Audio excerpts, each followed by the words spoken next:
నటరత్న ఎన్టీఆర్కి కలిసి వచ్చిన తేదీల్లో మే 4 ఒకటి. వివిధ సంవత్సరాల్లో మే 4న ఎన్టీఆర్ అభినయించిన 2 సినిమాలు విడుదల కాగా ఆ చిత్రద్వయాలు శతదినోత్సవం జరుపుకోవడం విశేషం.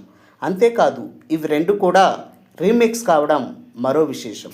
ఆ సినిమాలకు సంబంధించిన సంక్షిప్త సమాచారం ఈ వీడియోలో చూద్దాం. తొలిసారిగా మే 4న విడుదలైన నటరత్న ఎన్టీఆర్ సినిమా జయం మనదే.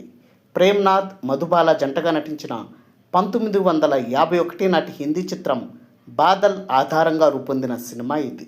ఎన్టీఆర్, అంజలీదేవి జంటగా నటించిన ఈ చిత్రానికి టి ప్రకాష్ రావు దర్శకత్వం వహించగా సుందర్లాల్ నహతా నిర్మించారు.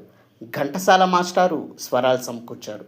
1956 మే 4న అంటే సరిగ్గా 70 సంవత్సరాల క్రితం ఇదే రోజున జయం మనదే విడుదలై శతదినోత్సవం జరుపుకుంది. అలాగే ఆ ఏటి మేటి విజయాల్లో ఒకటిగా నిలిచింది. జయం మనదే విడుదలైన 12 ఏళ్ల తరువాత అంటే 1968లో ఇదే మే 4న ఎన్టీఆర్ నటించిన మరో చిత్రం వెలుగు చూసింది. ఆ సినిమానే రాము.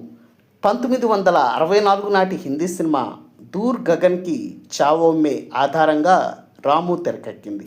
మాతృకలో కిషోర్ కుమార్, సుప్రియాదేవి, అమిత్ కుమార్ ప్రధాన పాత్రలు పోషించగా తెలుగులో ఎన్టీఆర్, జమున, మాస్టర్ రాజ్ కుమార్ ముఖ్య పాత్రల్లో ఆకట్టుకున్నారు. ఏసీ త్రిలోక్ చందర్ డైరెక్ట్ చేసిన ఈ మూవీని ఏవిఎం సంస్థ నిర్మించగా ఆర్ గోవర్ధనం స్వరాలు సమకూర్చారు. 1968 మే 4న విడుదలై 15 కేంద్రాలలో శతదినోత్సవం జరుపుకున్న రాము విజయవాడ దుర్గా కళామందిర్లో రజతోత్సవం జరుపుకోవడం విశేషం.